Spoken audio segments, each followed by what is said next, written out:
الحمد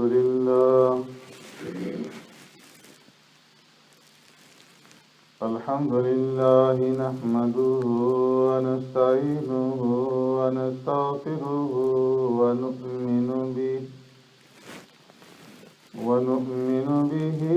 ونتوكل عليه ونعوذ بالله من شرور أنفسنا ومن سيئات أعمالنا من يهده الله فلا مضل له ومن يضلله فلا هادي له ونشهد أن لا إله إلا الله وحده لا شريك له ونشهد أن سيدنا وسندنا ونبينا ومولانا محمدا عبده ورسوله أرسله الله إلى كافة للناس بشيرا ونذيرا وداعيا إلى الله بإذنه وسراجا منيرا أما بعد فقد قال الله تبارك وتعالى في القرآن المجيد والفرقان الحميد فأعوذ بالله من الشيطان الرجيم بسم الله الرحمن الرحيم يسألونك عن الخمر والميسر قل فيهما اسم كبير ومنافع للناس وإثمهما أكبر من نفعهما ويسألونك ماذا ينفقون قل العفو كذلك يبين الله لكم الآيات لعلكم تتفكرون صدق الله مولانا العظيم يا رب صل وسلم دائما أبدا على حبيبك خير الخلق كلهم هو الحبيب الذي ترجى شفاعته بكل هول من الأهوال مقتحم يسألونك عن الخمر والميسر اے محبوب صلی اللہ علیہ وسلم سوال کرتے ہیں تجھ سے لوگ شراب اور جوئے کے بارے میں قل فیہما اسم کبیر فرما دیجئے ان دونوں میں بہت بڑا گناہ ہے وَمَنَافِعُ لِلنَّاسِ اور چند نفع بھی ہیں لوگوں کے لیے وَإِثْمُهُمَا أَكْبَرُ مِن نَفْعِهِمَا اور ان دونوں کا گناہ زیادہ بڑا ہے ان دونوں کے نفع سے آمنت باللہ وبآیاتہ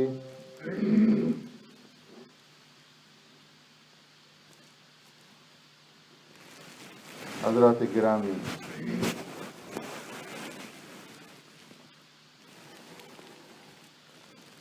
اس آیت کریمہ میں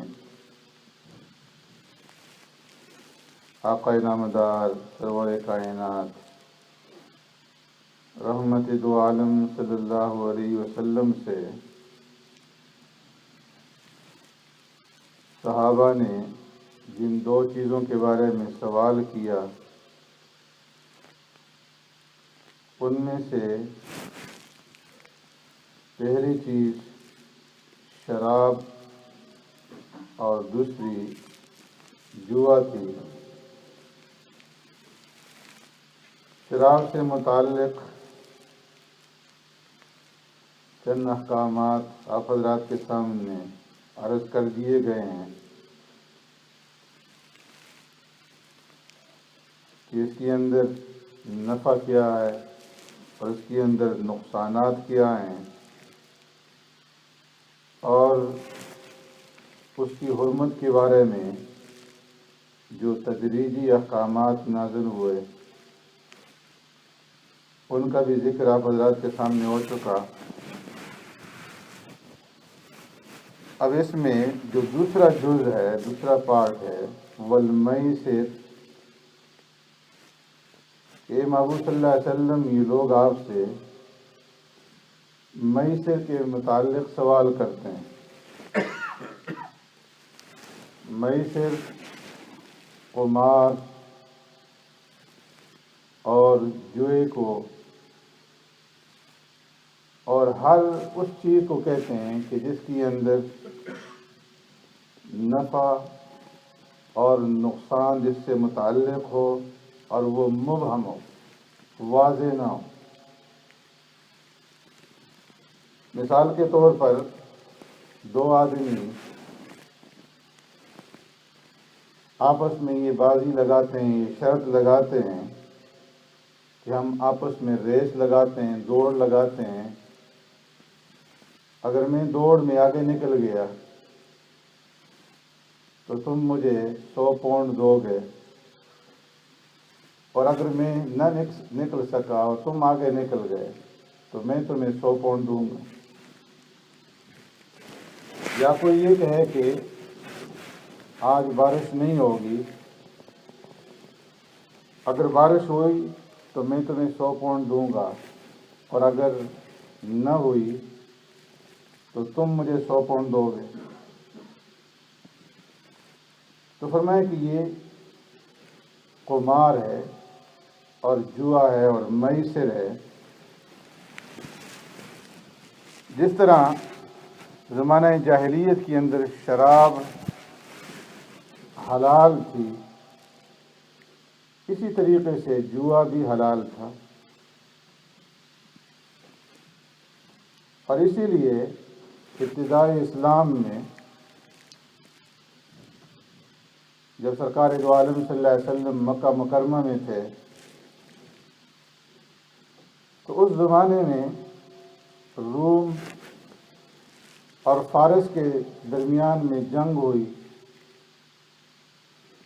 روم اور فارس اگرچہ دونوں کافر تھے، لیکن اس جنگ کے اندر، اس لڑائی کے اندر جو قریش مکہ تھے ان کی ہمدردیاں فارس کے ساتھ تھیں، اس لیے کہ وہ بھی بت پرست تھے، مشرک تھے، اور جو فارسی تھے وہ آتش پرست تھے، آگ کی پوجا کرتے تھے، وہ بھی مشرک تھے۔ تو اس لیے ان کی ہمدردیاں ان کے ساتھ تھی کہ اس جنگ کے اندر یہ غالب آ جائیں، اور مسلمانوں کی جو ہمدردی تھی، جو قلوب کا، دلوں کا جو رجحان تھا وہ روم کی طرف تھا، اس لیے کہ اگرچہ وہ کافر تھے لیکن اہل کتاب تھے، نصارہ تھے، عیسائی تھے، وحی کو مانتے تھے، آخرت کو مانتے تھے۔ تو اہل کتاب ہونے کی وجہ سے مسلمان یہ چاہتے تھے کہ رومیوں کا غلبہ ہو جائے، لیکن جو فارسی تھے وہ اس جنگ کے اندر غالب آئے۔ شام کے اندر یہ جنگ لڑی گئی، قسطنطنیہ فتح ہوا، اور قسطنطنیہ کے اندر ایک بہت بڑا انہوں نے آتش کدہ تعمیر کیا اپنی عبادت کے لیے۔ تو اس موقع پر جو مشرکین عرب تھے، قریش، ان کو موقع مل گیا مسلمانوں کے خلاف، اور وہ کہنے لگے کہ تمہارے جو بھائی تھے، تم اپنے آپ کو اہل کتاب کہتے ہو، اور جو تمہارے بھائی اہل کتاب تھے وہ مغلوب ہو گئے، اور جو ہمارے بھائی تھے تم ہمیں بھی مشرک کہتے ہو، انہیں بھی مشرک کہتے ہو، وہ غالب آ گئے۔ تو اس سے ہم یہ فال نکالتے ہیں کہ جس طرح ہمارے بھائی روم کے اوپر غالب آئیں، اسی طریقے سے ان قریب ہم بھی تمہارے اوپر غالب آ جائیں گے اور تمہیں یہاں سے نکال باہر کریں گے۔ تو اس سے مسلمانوں کو رنج پہنچا۔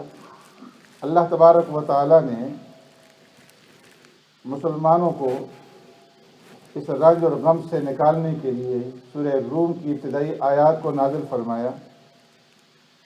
اور اللہ رب العزت نے اس بات کا وعدہ فرمایا، بِنَصْرِ اللَّهِ يَنْصُرُ مَن يَشَاءُ وَهُوَ الْعَزِيزُ الرَّحِيمُ کہ اللہ کی مدد سے تھوڑے ہی عرصے کے اندر روم فارس کے اوپر دوبارہ غالب آ جائیں گے، فی بضع سنین، چند ہی سالوں کے اندر۔ جب ان آیات کا نزول ہوا تو صدیق اکبر رضی اللہ تعالیٰ عنہ مکہ کے اندر نکل پڑے، بازاروں میں، مجمعوں میں، مکہ کے اطراف میں، اور لوگوں کو مخاطب کر کے فرمانے لگے کہ تم زیادہ خوش مت ہو، فارسیوں کا یہ غلبہ عارضی ہے اور عنقریب رومی دوبارہ غالب آ جائیں گے۔ یہ بات بظاہر مشکل نظر آ رہی تھی، اس لیے کہ جو فارس کی حکومت تھی وہ قدیمی حکومت تھی اور کئی ہزار سال سے ایک ہی خاندان میں چلی آ رہی تھی، اور ہر قسم کا اسلحہ ان کے پاس موجود تھا، اور جو رومی تھی یہ ان کے مقابلے میں جدید حکومت تھی اور چھوٹی حکومت تھی، معمولی حکومت تھی۔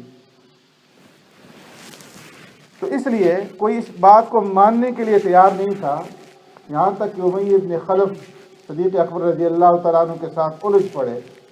کہ تم جھوٹے ہو، جھوٹ بولتے ہو۔ تو صدیق اکبر رضی اللہ تعالیٰ عنہ نے فرمایا کہ اے اللہ اور اللہ کے رسول کے دشمن، تم جھوٹے ہو، اور میں تو اس بات کے اوپر شرط لگانے کے لیے تیار ہوں کہ 3 سال کے اندر اندر رومی جو ہیں وہ فارسیوں کے اوپر غالب آ جائیں گے، اور فرمایا کہ میں تمہارے ساتھ 10 اونٹوں کی شرط لگاتا ہوں کہ اگر 3 سالوں کے اندر رومی فارسیوں کے اوپر غالب نہ آئے تو میں تمہیں 10 اونٹ دوں گا، اور اگر یہ غالب آ گئے تو تم مجھے 10 اونٹ دو گے۔ تو یہ قمار کی، جوئے کی شکل تھی، لیکن اس وقت تک جوا حرام نہیں تھا، اس لیے صدیق اکبر رضی اللہ تعالیٰ عنہ نے شرط لگائی، اور شرط لگا کر کے سرکار دو عالم صلی اللہ علیہ وسلم کے پاس لوٹے اور سارا واقعہ بیان کیا، تو سرکار دو عالم صلی اللہ علیہ وسلم فرمایا کہ میں نے تمہیں کب کہا تھا کہ 3 سالوں کے اندر رومی فارسیوں کے اوپر غالب آ جائیں گے؟ اس لیے کہ قرآن کریم کے اندر جو الفاظ ہیں فی بضع سنین، اور بضع کا جو اطلاق ہے وہ 3 سے لے کر کے 9 کے اوپر ہوتا ہے۔ تم واپس جاؤ اور جا کر کے دوبارہ ان کے ساتھ شرط کرو اور ان سے یہ کہو کہ میں اونٹوں کی تعداد کو بڑھاتا ہوں، 10 کے بجائے میں تمہیں 100 اونٹ دوں گا، لیکن ہماری جو مدت معاہدہ ہے وہ 3 کے بجائے 9 سال ہوگی۔ تو صدیق اکبر رضی اللہ تعالیٰ عنہ واپس لوٹے اور امیہ ابن خلف کے ساتھ یہ معاہدہ کیا، یہ شرط لگائی، وہ راضی ہو گئے، اور اس طریقے سے صدیق اکبر رضی اللہ تعالیٰ عنہ نے ان کے ساتھ یہ قمار کی شرط لگائی۔ اور پھر جس وقت سرکار دو عالم صلی اللہ علیہ وسلم ہجرت فرما کر کے مدینہ منورہ تشریف لے گئے، یہ جو واقعہ ہوا صدیق اکبر کا ہجرت سے 5 سال پہلے کا، ہجرت کے بعد غزوہ بدر ہوا، اور غزوہ بدر جب ہو رہا تھا تو اسی موقع پر خبر آئی کہ جو رومی ہیں وہ فارسیوں کے اوپر غالب آ گئے۔ قرآن نے جو بشارت دی تھی وہ سچی ثابت ہوئی۔ صدیق اکبر رضی اللہ تعالیٰ عنہ امیہ ابن خلف مر چکا تھا، ان کے بیٹوں سے 100 اونٹ لے کر کے سرکار دو عالم صلی اللہ علیہ وسلم کی خدمت میں حاضر ہوئے، آپ صلی اللہ علیہ وسلم کے سامنے پیش کیے، تو فرمایا آپ صلی اللہ علیہ وسلم نے کہ ان کو صدقہ کر، اور سرکار دو عالم صلی اللہ علیہ وسلم نے یہ پسند نہ کیا کہ صدیق اکبر رضی اللہ تعالیٰ عنہ ان اونٹوں کو اپنے پاس رکھیں،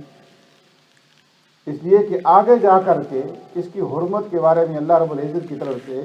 احکامات نازل ہونے تھے، اور جو چیز کسی بھی زمانے میں جا کر کے حرام ہونی تھی سرکار دو عالم صلی اللہ علیہ وسلم نے زمانہ جاہلیت کے اندر بھی اس چیز کو نہیں کیا۔ صحابہ اکرام میں سے بہت سارے حضرات ہیں جنہوں نے شراب نہیں پی، جنہوں نے جوا نہیں کھیلا، حضرت جبرائیل علیہ الصلوۃ والسلام پیارے پیغمبر صلی اللہ علیہ وسلم کے پاس آئے اور فرمایا کہ اللہ تبارک و تعالیٰ کو جعفر ابن طیار کی 4 عادتیں بہت پسند ہیں۔ سرکار دو عالم صلی اللہ علیہ وسلم نے حضرت جعفر سے پوچھا، جعفر تمہاری وہ 4 عادتیں کون سی ہیں؟ تو عرض کیا اللہ کے رسول صلی اللہ علیہ وسلم آج تک میں نے کسی کے سامنے ذکر نہیں کیا، لیکن اللہ نے جب آپ کو بتا دیا ہے تو میں بتا دیتا ہوں کہ ایک تو میں نے جب یہ دیکھا کہ شراب سے انسان کی عقل زائل ہو جاتی ہے، انسان کی عقل کے اوپر اس کا اثر پڑتا ہے، تو کبھی بھی زمانہ جاہلیت کے اندر میں نے شراب کو ہاتھ نہیں لگایا۔ اور دوسرا میں نے یہ دیکھا کہ جو بت ہیں وہ نہ کسی کو نفع پہنچا سکتے ہیں نہ نقصان پہنچا سکتے ہیں، تو زمانہ جاہلیت میں کبھی میں نے بت پرستی نہیں کی۔ اور تیسرا میں نے یہ دیکھا کہ جو انسان جھوٹ بولتا ہے اس کا نتیجہ، اس کا انجام ذلت اور رسوائی کی صورت میں ظاہر ہوتا ہے، تو کبھی جھوٹ نہیں بولا۔ اور فرمایا کہ میں اپنی بیوی اور اپنی بچیوں کے بارے میں بڑا باغیرت ہوں، غیرت مند ہوں، اس لیے کبھی میں نے بدکاری نہیں۔ تو فرمایا کہ اس زمانے کے اندر جوئے کی مختلف قسمیں تھیں۔ ان اقسام میں سے ایک قسم یہ بھی تھی کہ انہوں نے 10 قسم کے تیر جو ہے وہ بنا رکھے تھے، اور ان 10 تیروں کے مختلف نام تھے، اور ہر ایک تیر کے اوپر جو ہے عدد اور ہندسہ لکھا ہوتا تھا، اور جتنا اس کے اوپر ہندسہ ہوتا تھا، جس کے حصے میں وہ تیر نکل آتا اتنے حصے اس کو ملتے، 1 سے لے کر کے 7 تک 7 تیروں کے اوپر نمبر لگائے ہوئے تھے۔ اور 3 قسم کے جو تیر تھے ان کو خالی چھوڑا ہوا تھا، تو جب وہ فال نکالتے تھے تو ان تیروں کو ملا کر کے ہلا کر کے کوئی ایک آدمی میں سے کوئی تیر نکالتا، جس کے حصے میں جو تیر نکل آتا، جتنا حصے اس کے اوپر لکھے ہوتے، جو عدد لکھا ہوتا، اتنے حصے اس کو مل جاتے۔ اور فرمایا کہ اس زمانے کے اندر یہ رواج تھا کہ جس آدمی کو خالی تیر نکل آتا تو وہ محروم ہوتا، اور صرف محروم نہیں ہوتا تھا بلکہ پورے اونٹ کا اس کے اوپر تاوان آتا تھا۔ اونٹ خرید کر کے ذبح کرتے، اس کے حصے بنائے جاتے، بعض روایات کے مطابق 10 حصے بناتے، بعض روایات کے مطابق 28 حصے بناتے، اور جن کے جتنے حصے ہوتے ان کو دے دیے جاتے، اور جو محروم رہتا اس سے اس اونٹ کی قیمت وصول کر لی جاتی۔ تو اس لیے صحابہ اکرام رضوان اجمعین نے جب سرکار دو عالم صلی اللہ علیہ وسلم سے پوچھا یسألونک عن الخمر والمیسر، تو جس طرح اللہ تبارک و تعالیٰ نے شراب کے بارے میں حکم نازل فرمایا، اسی طریقے سے جوئے کے بارے میں بھی اللہ رب العزت نے حکم دے دیا کہ فیہما اسم کبیر، کہ ان کے اندر بہت زیادہ گناہ ہے اور تھوڑا نفع ہے، لیکن گناہ جو ہے وہ نفع کے مقابلے میں بہت زیادہ ہے اور بڑا ہوا ہے۔ تو جوئے کے بارے میں بھی تدریجی احکامات نازل ہوئے۔ تو میں جس وقت یہ آیت کریمہ نازل ہوئی اس وقت جس طرح صحابہ نے شراب کو چھوڑ دیا تھا، اسی طرح بعض صحابہ نے جوئے کو بھی ترک کر دیا۔ لیکن جس وقت سورہ مائدہ کی آیت کریمہ اللہ نے نازل فرمائی یا ایھا الذین آمنوا انما الخمر والمیسر والانصاب والازلام رجس من عمل الشیطان فاجتنبوہ لعلکم تہتدون، تو اس وقت پھر فرمایا کہ جوا بھی حرام کر دیا۔ اور جوئے کی حرمت کے بارے میں اور شراب کی حرمت کے بارے میں اللہ نے اس آیت کریمہ کے اندر انتہائی تاکیدی الفاظ استعمال فرمائے، انما الخمر، انما یہ تاکید کے لیے آتا ہے۔ اور پھر آگے اللہ رب العزت نے فرمایا کہ والانصاب، ان دونوں کو اللہ رب العزت نے بتوں کے ساتھ ملا دیا، کہ جس طرح بت پرستی حرام ہے اس طریقے سے شراب بھی حرام ہے اور جوا بھی حرام ہے۔ اور پھر اللہ رب العزت نے اور تاکید فرمائی رجسن، کہ یہ گندگی ہے، پلید چیز ہے، اور کوئی بھی انسان جو سلیم الطبع انسان ہو وہ کسی گندگی کو پسند نہیں کرتا۔ اور پھر مزید تاکید فرمائی رجس من عمل الشیطان، کہ یہ شیطانی کام ہے، اور جو شیطانی کام ہے اس کو بھی کوئی سلیم الطبع انسان نہیں کر سکتا۔ اس لیے فاجتنبوہ، پھر دوبارہ تاکید فرمائی کہ ان دونوں چیزوں سے اپنے آپ کو بچا کر کے رکھو، جوئے سے بھی اور شراب سے بھی۔ اور پھر سرکار دو عالم صلی اللہ علیہ وسلم نے جس طرح شراب کے بارے میں سخت احکامات بیان فرمائے، اسی طریقے سے جوئے کی حرمت کے بارے میں بھی سرکار دو عالم صلی اللہ علیہ وسلم نے سخت احکامات بیان فرمائے۔ یہاں تک آپ صلی اللہ علیہ وسلم نے ارشاد فرمایا کہ جو آدمی اپنے کسی ساتھی سے یہ کہے کہ آؤ جوا کھیلتے ہیں فَلْيَتَصَدَّقْ، تو اسے چاہیے کہ وہ صدقہ کرے، اس لیے کہ یہ کہہ دینا کہ آؤ جوا کھیلتے ہیں، اگرچہ وہ انہوں نے پھر جوا نہیں کھیلا، اس کے اوپر عمل نہیں کیا، لیکن اس کو دعوت دینا، بلانا گناہ کی طرف، یہ کہہ دینے سے وہ گناہ گار ہوگا، وہ گناہ کا مرتکب ہو جائے گا۔ اسے چاہیے کہ صدقہ اور خیرات کر کے اپنے اس گناہ کی صفائی اور تلافی کرے۔ اور سرکار دو عالم صلی اللہ علیہ وسلم نے ارشاد فرمایا کہ من لعب بالنرد الشیر، کہ جو انسان شطرنج کھیلتا ہے، جوا کھیلتا ہے، اس نے اپنے ہاتھوں کو گویا کہ خنزیر کے خون کے اندر رنگ دیا۔ اور فرمایا من لعب النرد فقد عصى اللہ ورسولہ، جس انسان نے جوا کھیلا، شطرنج کھیلا، اس نے اللہ کی نافرمانی کی اور اللہ کے رسول کی نافرمانی کی، واضح احکامات دی۔ لیکن ان واضح احکامات کے باوجود آج ہم دیکھتے ہیں کہ بہت سارے مسلمان جو کروڑوں کے اندر ہیں اور بظاہر دیندار بھی ہیں، نمازیں بھی پڑھتے ہیں، روزہ بھی رکھتے ہیں، لیکن پھر بھی بے شمار جوئے کی اقسام کے اندر جو ہے وہ مبتلا ہیں۔ کہیں پتنگ بازی کی جا رہی ہے، کہیں کبوتر بازی کی جا رہی ہے، اور کہیں بٹیر لڑائے جا رہے ہیں، کہیں مرغے لڑائے جا رہے ہیں، کہیں کتے لڑائے جا رہے ہیں، اور کہیں جو ہے بیلوں اور بھینسوں کو لڑایا جا رہا ہے، اس کے اوپر شرط لگائی جا رہی ہے، اور کہیں ٹیموں کا مقابلہ ہوتا ہے، سٹہ بازی ہوتی ہے، اس کے اوپر شرطیں لگائی جا رہی ہیں۔ حالانکہ فرمایا کہ اللہ رب العزت نے اور اللہ کے رسول صلی اللہ علیہ وسلم نے سختی سے اسے منع کیا ہے، تو مسلمان اللہ کے احکامات کا بھی انکار کر رہے ہیں اور اللہ کے نبی کا جو حکم ہے اس کو بھی توڑ رہے ہیں، اس کا بھی انکار کر رہے ہیں۔ اس لیے فرمایا کہ انما الخمر والمیسر والانصاب والازلام رجس من عمل الشیطان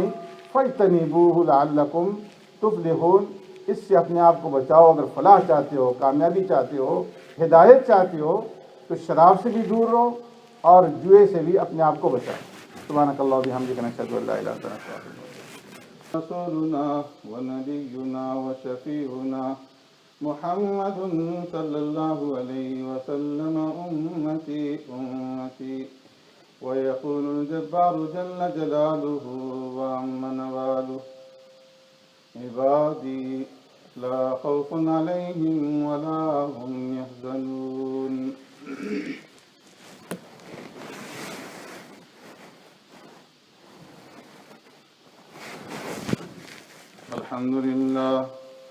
الحمد لله نحمده ونستعينه ونستغفره ونؤمن به ونتوكل عليه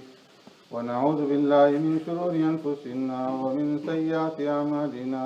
من يهده الله فلا مضل له ومن يضلل فلا هادي له، ونشهد أن لا إله إلا الله وحده لا شريك له، ونشهد أن سيدنا ونبينا ومولانا محمدا عبده ورسوله صلى الله تعالى عليه وعلى آله وأصحابه وبارك وسلم تسليما كثيرا كثيرا، أما بعد، فقد قال الله تبارك وتعالى في القرآن المجيد والفرقان الحميد في شان حبيبه، أعوذ بالله من الشيطان الرجيم، إن الله وملائكته يصلون على النبي يا أيها الذين آمنوا صلوا عليه وسلموا تسليما، اللهم صل على سيدنا مولانا محمد بعدد من صلى وصام،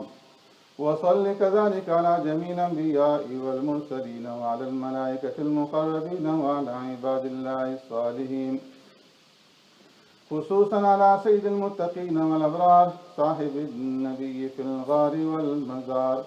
أفضل الصحابة بالتحقيق خليفة النبي بلا فصل، إمامنا أبي بكر الصديق رضي الله تعالى عنه، وعلى الناطق بالصواب والعدل بالكتاب إمامنا بالحق عمر بن الخطاب رضي الله تعالى عنه، وعلى كامل الحياء وناشر القرآن الشهيد المظلوم حين تلاوة الفرقان إمامنا عثمان بن عفان رضي الله تعالى عنه، وعلى صاحب السيف والقضاء وناشئ العلم والهدى أسد الله الغالب إمامنا علي بن أبي طالب رضي الله تعالى عنه، وعلى جميع الصحابة والتابعين رضوان الله تعالى عليهم أجمعين. قال النبي صلى الله عليه وسلم: الله في أصحابي لا تتخذوهم غرضا من بعدي، فمن أحبهم فبحبي أحبهم، ومن أبغضهم فببغضي أبغضهم. أصحابي كالنجوم بأيهم اقتديتم اهتديتم. تعادلوا عباد الله رحمكم الله. إن الله يأمر بالعدل والإحسان وإيتاء ذي القربى وينهى عن الفحشاء والمنكر والبغي يعظكم لعلكم تذكرون. اذكروا الله العلي العظيم يذكركم وادعوه يستجب لكم، ولذكر الله تعالى أعلى وأولى وأعز وأجل وأتم وأعظم وأكبر، والله يعلم ما تصنعون. سفين رسول الله.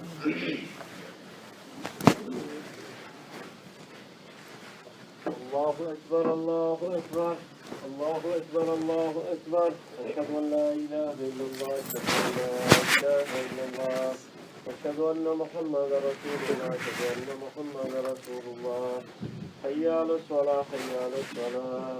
حي على الفلاح حي على الفلاح. قد قامت الصلاة قد قامت الصلاة. الله أكبر الله أكبر. لا إله إلا الله.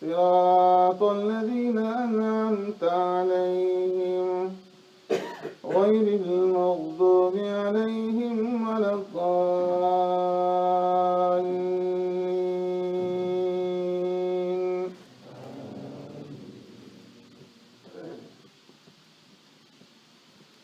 يا أيها الذين آمنوا اتقوا الله وقولوا قولا سديدا يصلح لكم أعمالكم ويغفر لكم ذنوبكم، ومن يطع الله ورسوله فقد فاز فوزا عظيما. إنا عرضنا الأمانة على السماوات والأرض والجبال فأبين أن يحملنها وأشفقن منها وحملها الإنسان إنه كان ظلوما جهولا. ليعذب الله المنافقين والمنافقات والمشركين والمشركات ويتوب الله على المؤمنين والمؤمنات، وكان الله غفورا رحيما. الله أكبر.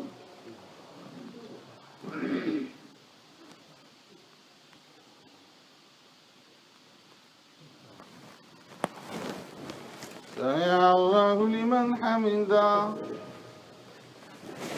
الله أكبر.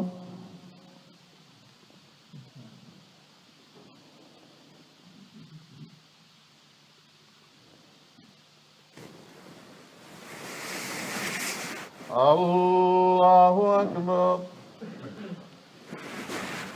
الله أكبر.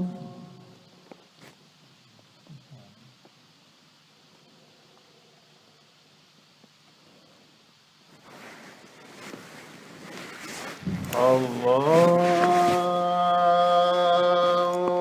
أكبر. الحمد لله رب العالمين الرحمن الرحيم مالك يوم الدين إياك نعبد وإياك نستعين اهدنا الصراط المستقيم صراط الذين أنعمت عليهم غير المغضوب عليهم ولا الضالين.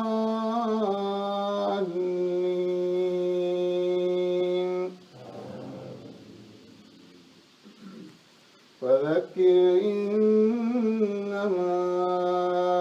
أنت مذكر لست عليهم بمسيطر إلا من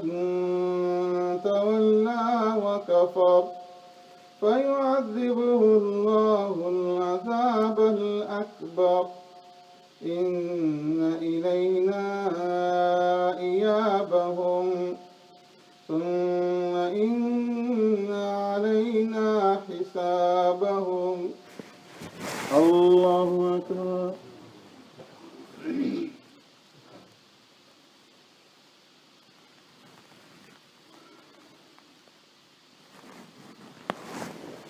سمع الله لمن حمده.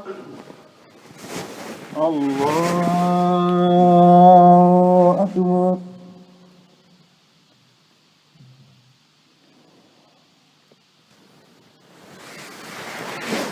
الله أكبر. الله أكبر.